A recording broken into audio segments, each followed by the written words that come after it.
how much would you say, in comparison to maybe trans women, are trans men not actually given the respect of being the gender that they identify as? I've had people say things to me before like, yeah, but you know, when I look at you, you're a man.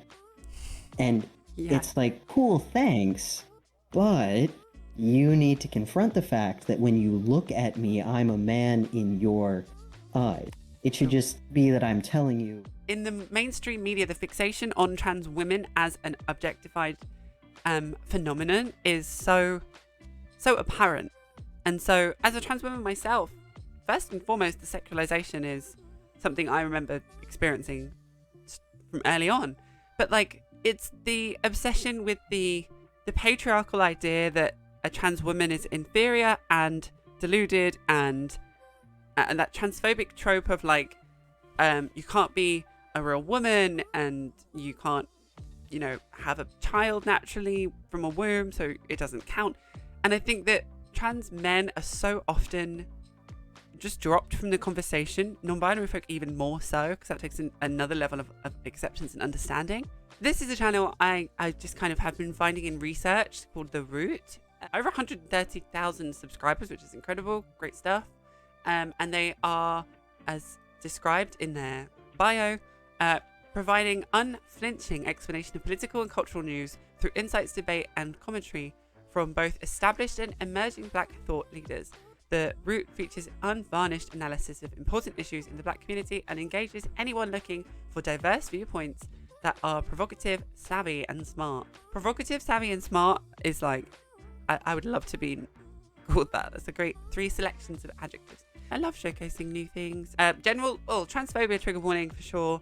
General trigger warning of just what might come up on the internet. In theory, it should be YouTuber friendly, at least. There is a clip I found from them about trans male representation. So we're going to go into that, and then we're going to go from there, really, okay? Okay? Is that okay? Let's do it. For me, I haven't wanted to kill myself since I started transitioning. I've been invisible. Trigger warning. We might be talking about unaliving things. Apologies. I've been invisible for a big chunk of my life, and I feel like sometimes I'm still invisible.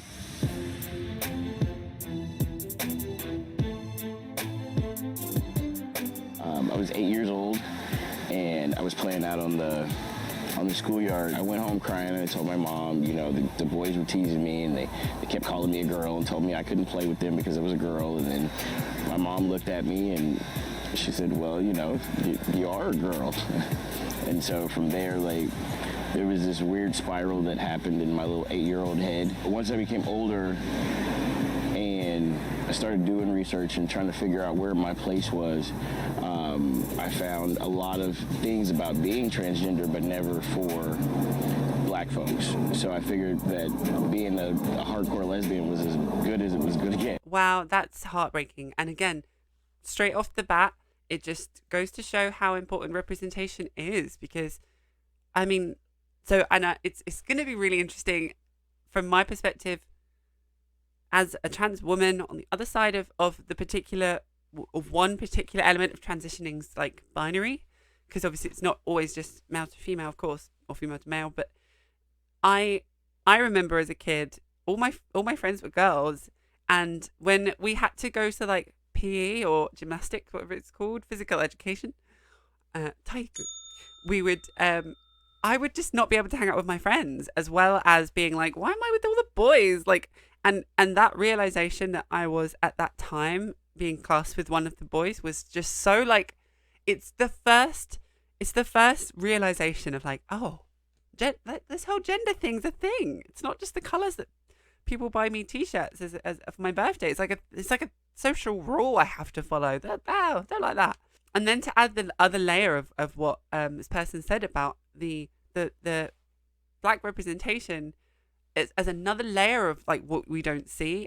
Honestly, that's kind of mind-blowing, because it's true. And the first representation of even trans women that I had was like in my young teens, and obviously that meant so much to me.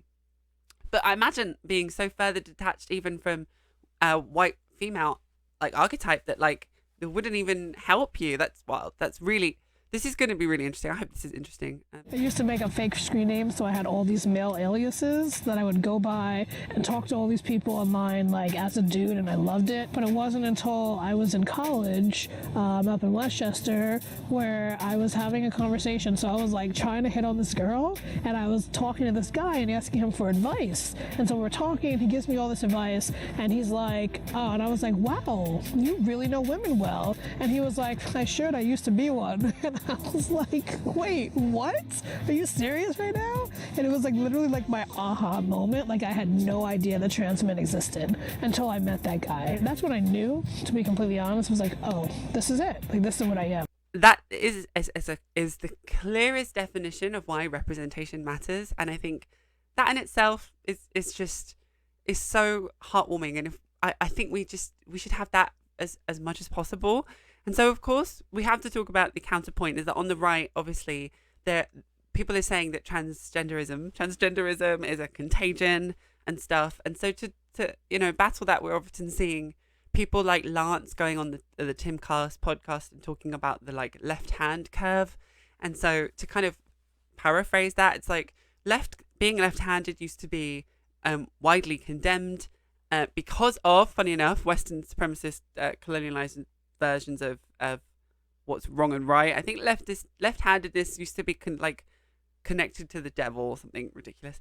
So, but when they unbanned or kind of stopped the stigma against being left-handed, you just saw naturally a large increase in people that are like, oh yeah, actually that's me too.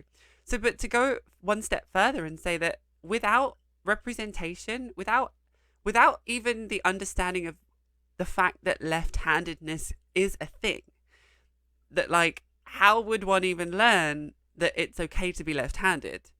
And so we're talking about representation, but let me just say it in another way. Anyone that's like, well, what about straight representation? What about cisgender representation? You will have that innately from the beginning. My kids took it like a champ. Like they were like, hey, go dad, go. And so, oh, that got me. Oh, my heart. That really got me. That's so cute. The understanding that children have about transitioning and transgender people is the biggest evidence that it's not that hard to understand. And if you don't understand it or want to understand it, that's just bigotry. We're not seen as a demographic that is important. We're not seen as a demographic that even exists. So that's why I call, us as Black trans men an invisible group of men. Stop thinking you're going to understand. You're not going to understand what it's like to be trans if you're not trans. Just like you're not going to understand what it's like, to be a woman if you're not a woman. So like this whole thing of like, I have to understand it in order to accept it, that's got to go out the window. Love that. I love that explanation. Oh my gosh, that's amazing. That's such a great way of putting it. I've never even thought of it like that. I have never thought of it like that. You're never going to understand the experience, and that's okay. You don't need to. Just accept it. Oh, I love that. I'm gonna remember that. I'm going to remember that because that's a really great way of countering debate bro mindset. Amazing. This was amazing. I mean, this is an old clip, don't get me wrong, but it was I think a really great start. I really think for what I wanted to talk about today. Okay, perfect. So this was recommended to me by someone in my community, the HRTea Podcast. They're a small channel, okay? They are 648 subscribers. Cody, I was there once, Cody. Oh, it actually makes me cry like I was there once. And when you hit your first 1,000, it's just lovely. So anyway, if you are looking for more trans male representation, or if you just want to be a friend to the community, I really recommend subscribing to the HRTea Podcast. On the caveat, I haven't watched all of their content, but I've been recommended by quite a safe source. So anyway, I imagine we're all good. So we're going to look at some shorts anyway. So it looks like a podcast that I now understand the main guy to be Cody. Let's see if we have any pronouns. No, I think we're good though. He. Yeah, let's say I think we're good with he. What should we do? Which one should we click? We'll just go. Okay. I'm nervous. when you're telling a trans person that you're not interested in them because they're trans, the least you could do, the very least, is not use triggering languages. Like, don't say those words. How about just say, hey, look, like, you're a really cool person, but I don't think I'm ready myself to take on this. I don't know if I'm emotionally mature enough for this. Like, or how about you just say, hey, I just, I've been really thinking about it, and like, I just don't think that we're a good fit. And then you don't even have to say it, just because like, I'm not gonna sit there and be like, yeah, but why? Yeah, but why? First one, that's interesting. That's a good point. Yeah, I think I agree. I think I agree with the second person there. Like, I don't think I would enjoy being told, like, I don't want to treat. I mean, I've been told that before. I think this is the thing. I'm more just thinking about my past experiences, and I'm like, that made me uncomfortable. The thing is, though, I think the scene for trans women and male expressing people is a very different scene potentially. But like, yeah, I've had the whole like had a girlfriend and was dating me. I've had, I think that one was engaged, and he was like, we'd gone on several dates, and his like girlfriend or fiance like found my Instagram and like messaged me. Loads of guys that are like, we would be in the talking phase because I would always suss them out before we like would date, and they would say like, I would love to be able to date you, but like society just wouldn't allow it, which I would always come down on them quite harsh and be like, you appreciate that like I'm a human, not a thing, and so when you leave this chat and you stop talking to me, that's the end of it for you. But for me, I have to go about my day. I would like to find love, please. Trans guys who were just a conundrum because how are you going to be transphobic to another trans person? Definitely interesting to see, but what all it is, just like from a cis person, it comes from a place of insecurity. I've seen it so close to me. Absolutely. You are trying so hard to put women down because you see cis men doing it. You are trying too hard to be cis. You are trying to hate women because it's the cool thing to do right now for cis men. That's the only reason. And it's disgusting. It's even, I think it's worse for, that's such a topic. Like, I would hate a trans man compared to a cis man who was transphobic or disgusting towards women more than I would hate a cis man, because you should know better. You have lived half a life like that. Exactly. Like, wow, we're getting into the debates today. Oh, amazing. And this is the thing. This is why representation matters, because when he said about the internal transphobia, instantly I jumped to like the Blair White trope, or like the stuff we recently covered about Eden the Doll and Grace Hindland. Not me getting her whole name wrong. That's kind of tea. And so interesting that this was the dynamic of a trans man being transphobic to a trans woman. And so the thing that I definitely think the conclusion we came to with the pick-me's of the internal transphobic women is that like they're pulling up the ladder. It's like, I have money and the ability to pass, so I'm going to be transphobic to people that don't. And that's the most insidious. Is horrible.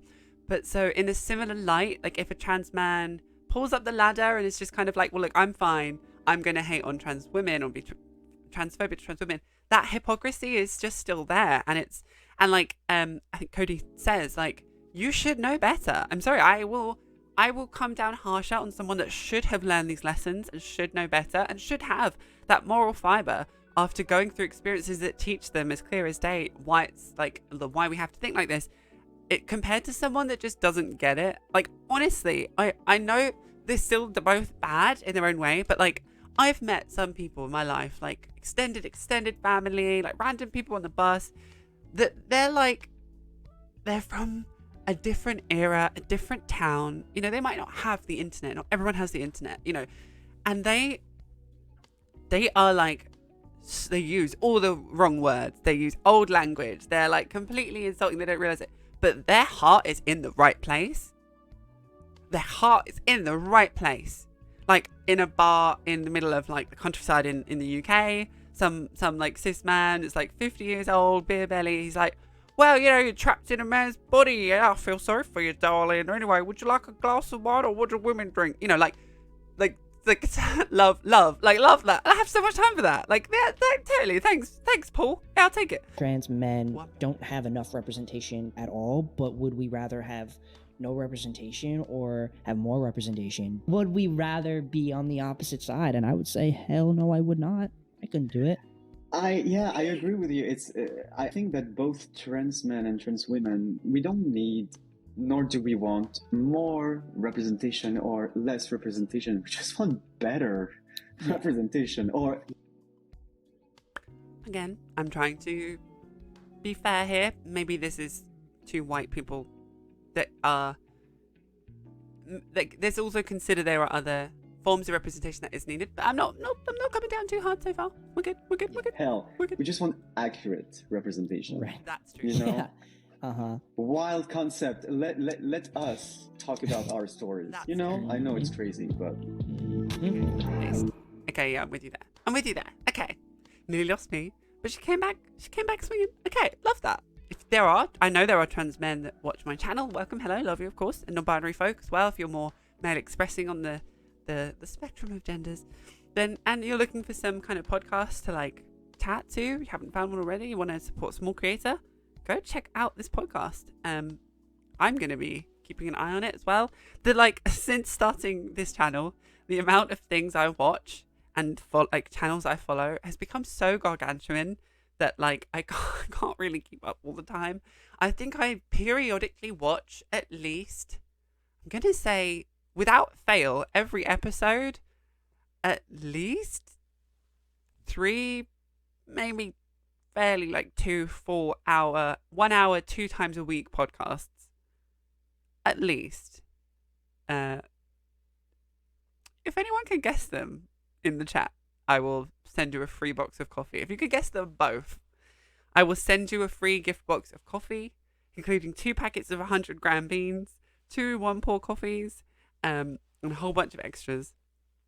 If you can guess which 2 podcasts I follow periodically. I think one of them's pretty clear. The other one might be a bit niche, actually, which is why I'm happy to risk my £50 including free shipping merchandise there. But okay. Well, this is fun. This is great. I feel so great. This is fun. Are we happy? So yeah, stick with me for this one. This should be kind of fun. So this is a clip I found about non-binary representation. I think this is more akin with agender. The title is who am I? I'm not male or female. Thoughts on X gender. And it's like a news segment. Interpreter hat on. This is in Osaka. I know this place. Not me knowing my full stuff. Okay, sorry. I'm just kind of proud.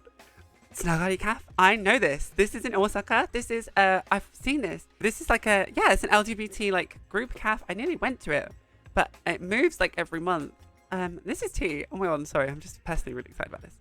大阪や京都、神戸などで月6回ほど開催されている once a month つながりカフ Kyoto, ェ。 Kobe, where I ここは like live. 性的マイノリティの人たちが Connections 悩みを共有したり、友人を作ったりする場所です。 To make friends, connections. Someone that wants to get rid of their hair, so like hair removal. It's like it's like 300,000 yen. It's like really expensive. They want to make my 声が高いせいで女性っぽくなって. So because their voice is higher, they're talking about like voice higher, and they like when they're like doing karaoke, they sing like a song and they want like to do a male song, but they can't because their voice is too high. I think this is like a female to male, but it's a place they can feel comfortable. 女子って言って嘘ついてたりとかいっぱいあって後ろめたい感じがしたんですけど、そんなんもなく何も考えずになんか喋るみたいな。 Oh, this is so sweet. So this like imagines a trans male who's talking about like, I can be my true self, but I have to pretend to be female in public and just 自 make 分の性別や friends and 好きになる connections. 相手の性別がわからない人たちです。 A lot of people that join not knowing what their gender is and stuff, and they're still looking into it. 多様なセクシャリティの方が今は多いんじゃないかなと思いますね。多い時だと半分 So mostly it's people that are made up of the gender and sexual orientation 3年前 non-conforming からつ group. ながりカフェに通う本田正さん So this is 24歳 Honda Masa. Masa さんは自身の性別を男性でも Okay, so 女性 Masa で is もどちら non-binary, でもないと感じる neither male or X ジェ female, ンダーです X gender. 性別に関する悩みっていうのも気にせずにお話し My anxieties with regards to gender is something that's like I want to be able to not have to worry about when I talk to these people, make new friends here. 安全性が担保されてる And there's a safety element here as well. When you're here, you speak to new people, you don't have to worry about the safety element, which I completely get. How amazing.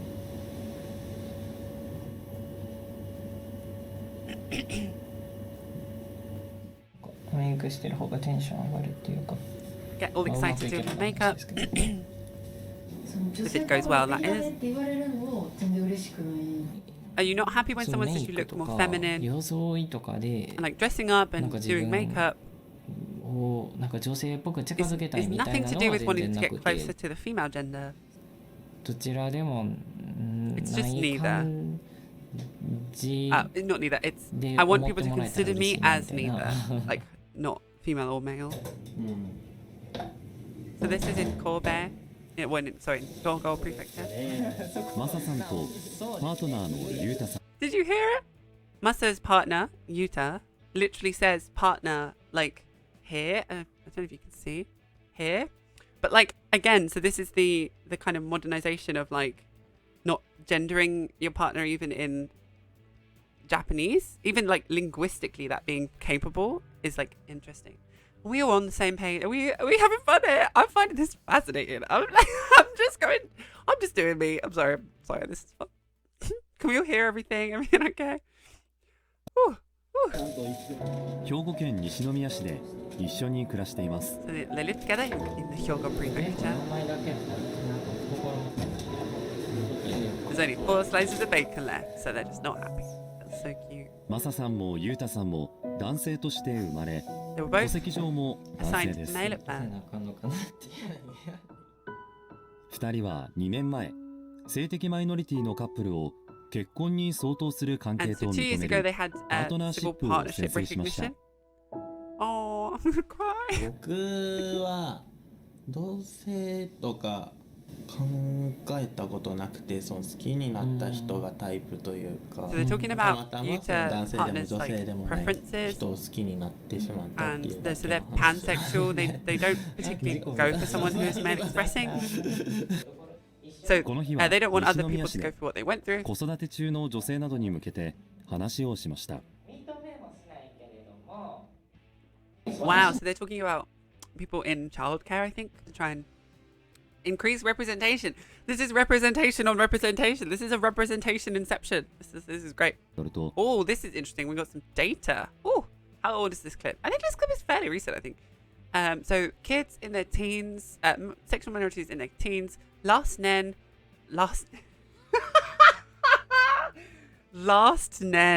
Nen is year in Japanese. This is the interpreter brain. This is when you know. This is how hard the job is. You're not meant to do this more than 20 minutes at a time.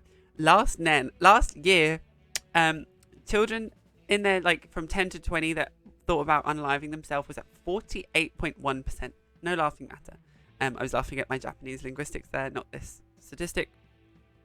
I mean, nearly half. I mean, this is insane. This is what we're seeing again across the board.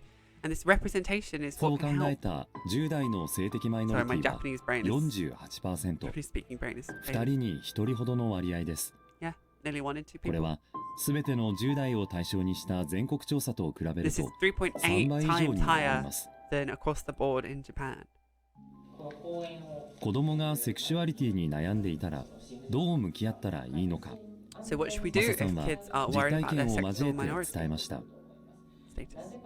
私が子供の時に親にどんな言葉をかけてほしかったかっていうので So what kind of words would I have liked to heard from my parents? 自分の好きなものを Let them choose their own た color. だ尊重してほしいというかただ味方でいてほしい Let them be themselves and respect that and be their friend. So this happened, I think like a week ago. Japan court lets transgender man change official status without sterilization in legal first. So for anyone that doesn't know in context, in Japan, it's kind of a little bit more archaic with how trans people can like change their status and name legally and stuff. And sterilization has been like a thing that's necessary, which is kind of wild. It's not anyway like government wise as or legally as progressive, but so for the first time, but it is changing. And so ruling comes months after Supreme Court ruled that requiring sterilization before a change of gender in official records was unconstitutional. So Japanese Supreme Court ruled in October. Let's have a little read of this. So this is the 8th of Feb. This is a little bit old, but I remember it happening and it was kind of on my list to cover.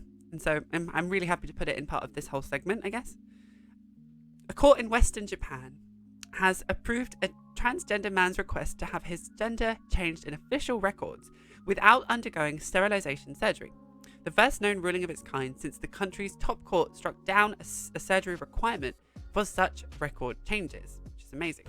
Takakuto Usui, 50, could get the gender listed for him in his family register updated to male. The Okayama Family Court's Tsuyama branch ruled on Wednesday. Usui's original application for the revision was rejected 5 years ago. So this was something that was rejected before. That's really interesting. I think I've got the name right, or pronounced it right. The ruling, however, applied only to the sterilization provision and did not address the constitutionality of requiring other procedures. So that's tea. Many LGBTQ+ people in Japan still hide their sexual orientation and gender identities due to fear of discrimination at work and schools. The country remains the only group of 7 member states that does not allow same-sex marriage, like I just tried to say. Maybe that's enough reading. Maybe that's enough for today.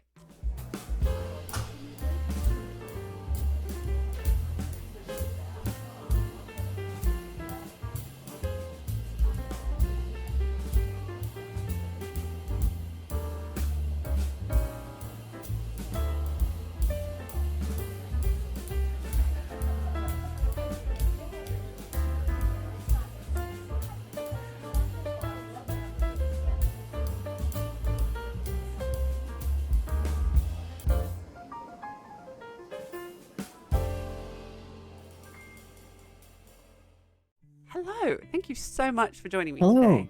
Yeah, thank you. Thank you for hosting. I wanted to talk today about just some trans male representation, some non-binary representation. And we've just spent a couple of hours on the live stream just looking at different forms of it. And to be able to end it with just like a casual chat with you is just really exciting. So yeah, thank you so much. Yeah, no, thank you. I'm excited about it. It's nice to hear that trans men and non-binary folks are getting a little more visibility. That's always nice. Absolutely. We were just watching some Japanese trans male like kind of vlogs and blogs that I follow, and it's really interesting to see the experiences, the kind of underlining experiences are all very similar across the globe. And I think that with the current climate of it's just all of the anti-trans stuff happening, it's easy to forget that there are transgender comrades all across the globe. So yeah, I might actually have to get you to send those to me. Yes, I would love to. I would like to. Absolutely. But yeah, first and foremost, like, what's your overarching opinion of trans male representation, specifically kind of in the recent kind of media storm that is the anti-trans movement? Ooh, the anti-trans movement. It's definitely it's wrapped up in a lot of. I'm just coming out of the gates really, really hard, I guess. It's wrapped up in a lot of white supremacy. It's a lot sort of leaning on that narrative of, corrupting the poor, innocent, confused girls. Usually, pretty much almost always white girls specifically. Yeah. It's sort of framed as this corruption and degradation of traditional docile femininity, and women, like wanting to be men, as far as TERFs are concerned, because of the male privilege that it grants. Now, of course, trans people know that being trans doesn't necessarily bring you a whole lot of privilege. No. Really? Yeah. So, yeah. that's been really, really difficult to see. That's been really awful. It was pretty much the only like wide visibility that we had among cis people until Elliot Page came out. So like, Sure.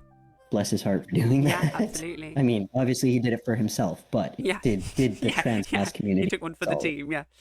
No, definitely. Yes. And I think that actually Elliot Page is a great example of that kind of patriarchal, not the word misogyny, but just the patriarchal bigotry that we saw in backlash to that. So like the Jordan Peterson stuff, kind of like you just said, that he was misguided and stuff like that. And I think that's I think from my perspective, it's a differentiation, because for trans women, the trans female experience is often kind of sexualization and objectification, and like the mixing up with cross-dressing, and it always forms to talk of kind of sexual activity. Whereas with Elliot Page, it really did seem to be that he was just kind of just misguided, like you say. Like people assumed he was couldn't understand the whole concept. But so like how we have the phenomenon of mansplaining, and how like a cis man is often like mansplaining about something that the female expressing counterpart already knows. Like, is there a kind of underlining similarity there with what happened with Elliot Page? Like, you don't know your own body as well as you should do, that kind of thing. Oh yeah, absolutely. There was definitely that angle of it. There was also, this one really, really stuck with me. Some just random Tyler cis guy who tweeted a picture of Elliot Page prior to his transition, prior to coming out, with the caption, I believe it was, "Remember what they took from us," in reference to the trans community. Ooh. And I know, right? Like, that's problematic on so many levels. Yeah. Oh yeah. Ooh. Oh yeah. So there was definitely the weird mansplaining thing of like, no, you're just confused, and you're mutilating your beautiful feminine body, and blah blah blah blah blah. But a lot of it came from this really gross objectification of anyone. I'm not even going to say anyone like born female, because of course anyone who presents at one point in their life as feminine in any capacity, there is objectification of their body, right? Sure. And as you were saying, it's this like sexualization and vilification of trans women, and for many trans men, particularly white trans men, it's this strange treatment of your pre-transition self as almost lost livestock, like a compromised resource that was once useful and is now bastardized, for lack of better. Okay. Gosh, yeah, that's insidious, isn't it? And again, it's the difference between that and the trans female experience. That was obviously something I can bring to the kind of analysis, but the fact that that's very much missing for a trans woman's narrative, mostly, it goes to show like the exact issue that like the female body is seen as child rearing tool and not as autonomy of its own thing. And obviously with the Roe versus Wade situation, the abortion conversations, it's just clear as day at this point. But I don't know I don't think I know any trans woman off the top of my head, both publicly or online, that has ever said that like her previous identity as a gender, or like the male expressing time, was never kind of considered like a loss of like, oh, you could have been adding to the the creation pool, that I've never heard that, not once. So then kind of bouncing off that, how much would you say does this go down to just not respecting the end, the happiness of the initial person? How much would you say, in comparison to maybe trans women, are trans men not actually given the respect of being the gender that they identify as? I would definitely say so. Yeah, I have noticed, and like I'm always leery of kind of talking about these things publicly. Only, and don't get me wrong, I'm happy to, but just because, like, of course, I'm only one guy who can only speak from one experience, and I can comment on things that people shared with me, but I'm like just wary of speaking too much for anyone, because obviously experience is very limited. But yeah, I would say that that it does come down a lot to passing. Now there are of course like those transphobic people who, regardless of how you perform your gender, as far as sort of cis heteronormative patriarchal structures of gender dictate it, will just regard you as whatever sex you were assigned at birth, period. That's it. Like, no negotiation. That's just... however, for the vast majority of people, their transphobia is not really something they're super aware of. It's really something they've sat with, they've examined. They haven't asked themselves, you know, all of the little, like, intricacies and nuances and all of the things that play into it. So for them, it'll be little remarks like, you know, bringing up how we treat trans men and how we talk about trans men. And I've had people say things to me before like, yeah, but you know, when I look at you, you're a man. And it's like, cool, thanks, but you need to confront the fact that when you look at me, I'm a man in your eyes. It should just be that I'm telling you I'm a man, because there are plenty of trans guys out there who don't necessarily pass, and either because they don't have access to testosterone, they don't want to go on hormones, or simply they just don't care is the other thing. Like they there's this, I'm sure, you know, you've run into this as well, speaking with other trans women, but there's this idea that, you know, trans people owe a certain gender performance, that we, you know, trans women have to be the most feminine, trans men have to be the most masculine, and non-binary people have to be completely androgynous in this kind of like waifish fey creature way, and like nothing else. And it's just not true. Like, we can be whatever, try not to swear on stream, we can be whatever we would like to be. Absolutely. Well, yeah, and I was going to say about trans, that the experience obviously has to also represent non-binary people, and like you said, the problematic idea behind saying, well, you look like a man, and obviously I've had the reverse of that, like, oh, you look like a woman now, so it's fine, you know, that kind of, that's very problematic for everyone else. And it does come into the Western ideas of the gender binary, and that's why, like, I wanted to cover the Japanese side of things and stuff here, because I was explaining that, like, even linguistically in Japanese, they don't have the same pronoun issue that we do, because a lot of the language is built around not talking about people so directly. So people use names, they talk about pronouns in a different way. So it really does come down to, I often find myself realizing how much it comes down to the Western ideas of gender. Oh yeah. Really interesting. So I wanted to just really touch on basically like positive masculinity, because I know that a large part of your channel and a few other amazing creators that I follow in the same kind of space, like the Noah Sampson, For a Man in a Foreign Land, that kind of genre of left tube, if it's okay to say that, is all about like positive masculinity, of designifier as well, of course. So any kind of thoughts that you have right now about positive masculinity? Like where is the conversation at the moment, if that makes sense?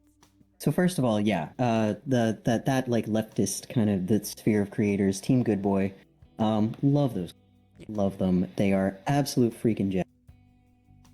And to answer that question as simply as possible, I think where the conversation is just that there are men who are having these conversations and men who are threatened by the idea of having them. So kind of in engaging with each other, in discussing these things, in, you know, kind of lifting up each other's voices and everything, it's creating the idea that masculinity gets to be a discussion in the... It's not this very, you know, sort of like rigid kind of black and white system that is what we have been taught by patriarchy. We get to make it a conversation. And that in itself introduces a little bit of flexibility that masculinity has always had, but not in sort of the popular Western ideal. So what would you say then to taking kind of the extremes of things? So anyone that is still in the very toxic elements of masculinity, that doesn't want to kind of even have the discussion, what's holding back the progression to just kind of a healthier outlook on masculinity? Is it the lack of conversation in general? Is it the lack of representation? Or is it that lack of willingness to have these conversations by who we would class as like more on the toxic scale, if that makes sense? Like what are the kind of blockers in the way? If that makes sense. So that's one of those ones that, like, if I had a simple and straightforward answer, it wouldn't be as widespread. It's like it's a really, really complicated question. I think that a lot of it goes back to the fact that the patriarchal masculinity kind of has a failsafe built into it. I've referred to it as like a parasitic thing before. So when you give people this idea of masculinity that is non-compromised, hierarchical, and aggressive, well, you've got three very, very difficult things to break past, because the very idea of questioning yourself, the very idea of entering doubt, the very idea of compromise is seen as a threat to man. Yeah. So, yeah, it makes it a really, really difficult thing for these guys to want. My assumption that because of the patriarchy and the framework that's so embedded in society that, like, even when we push some boundaries on talking about like toxic masculinity, that, like you were saying, the fail-safe, the kind of standard is very much how society, especially in the West, is built, so that like no work is working backwards. Does that make sense? Like, just if we were if we were to just halt all activity on pushing for positive masculinity, that we would be going backwards just innately. Does that make sense? Yes. Yeah. It is. Yeah. No. Absolutely. It's work. Yeah. It's work. Sharon in the chat just recommended a whole bunch of awesome YouTubers: Tayo, Colormine, Turb, Victory the Creator. Amazing. I mean, Feek, of course. Oh yeah. I'm just so honored to have you like come on as a guest, but I would love to like kind of continue this just in a little bit more of a casual setting, just us two, so we can make an episode out of it and stuff. If that's okay. Yeah, for sure. Unless of course you have anything else you want to say, or any random topics you want to bring to the table, maybe something or what you're working on YouTube, if you are comfortable talking about it, or anything at all. Oh yeah, actually. So right now I'm actually working on a video about the men's liberation movement.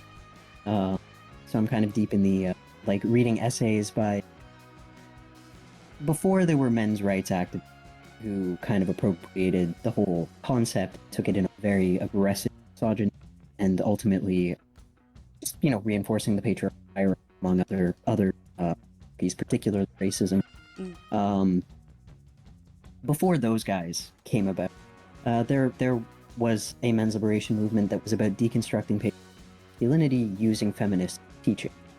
And one of the things that's so frustrating to me about, where these sort of the phrases like men's rights activist and like meninist have even gone, or masculinist, the term that was used previously, is that they took something that was based in feminism, that was enabled by feminism, that was backed, by women who were deconstructing patriarchy, Black women specifically were doing a lot of it, and turned it into yet another means of oppressing women. And now the original movement that was very much freeing men from all the things that do hurt men has just sort of been forgotten. There are still guys out there, and so I'd like to kind of, boost them a little. Amazing. Wow, I look forward to it. That sounds amazing. I definitely have tried to make a point to, especially in future stuff, to kind of go back to different parts of history that have had movements that kind of echo where we're at, because I think not only is that something I want to do to bring evidence to the table, but it's also something kind of comforting to see when like an anti-trans movement was tackled, or a pro-trans movement was tackled, or pro in any form, and almost like learning from history, but in like a good sense. And I think it's not only is that one element, but it's also great to know that like this happened before, and this isn't just such perilous unknown times. I mean, it is, unfortunately, but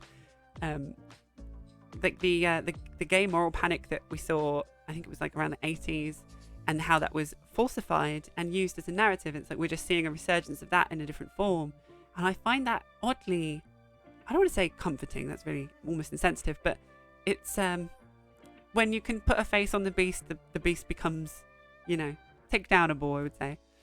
So I look really forward to that, and hopefully hearing about that a bit more next. Thank you so Absolutely. much for coming and jumping on.